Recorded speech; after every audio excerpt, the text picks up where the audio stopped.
بسم الله والصلاة والسلام على رسول الله.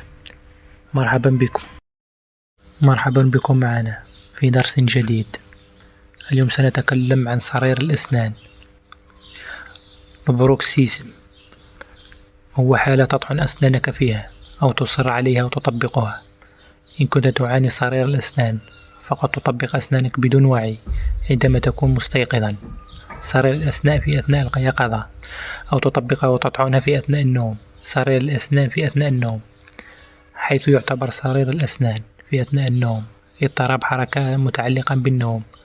الأشخاص الذين يطبقون أسنانهم أو يطحنونها في أثناء النوم أكثر احتمالا للإصابة باضطرابات نوم أخرى مثل الشخير وتقطع النفس. قد لا يتطلب صرير الأسنان الطفيف علاجا، ومع ذلك يمكن أن يكون صرير الأسنان لدى بعض الأشخاص متكررا وحادا بالدرجة الكافية، بحيث يؤدي إلى اضطرابات في الفك وصداع وتلف الأسنان ومشكلات أخرى. الأعراض: احتكاك الأسنان ببعضها البعض أو طباقها على بعضها البعض، والذي قد يصدر عنه صوتا عاليا بما يكفي لإيقاظ من ينام معك في نفس المكان. الأسنان المفلطحة أو المحطمة أو المكسورة منها جزء أو المرتخية. ألما أو حساسية متزايدة في الأسنان. تكون عضلة الفك متعبة أو مشدودة، أو فكا مغلقا لا ينفتح أو ينغلق بشكل كامل. الألم والوجع بالفك أو الرقبة أو الوجه. ألما يبدو كألم في الأذن بالرغم من أنه في الواقع المشكلة ليست بأذنك. صداعا كليلا مصدره الصدغين. تلفا ظاهرا على الجزء الداخلي من الخد والناتج عن المضغ. اضطراب النوم. متى تزور طبيب؟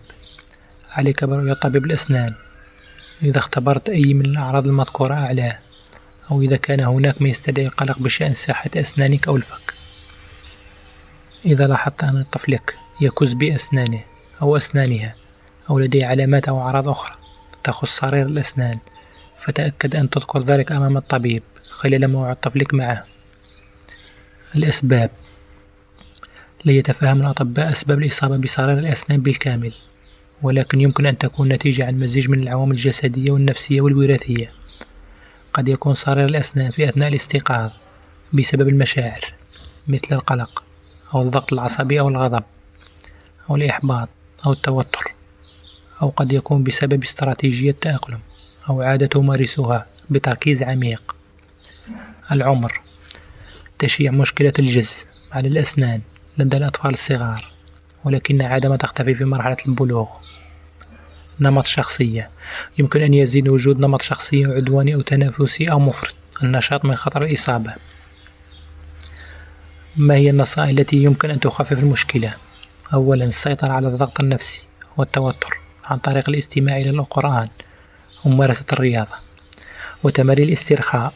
على سبيل المثال، تمرين عضلات الفك عن طريق فتح الفم إلى أقصى قدر ممكن ل10 مرات أو مرتين يوميا.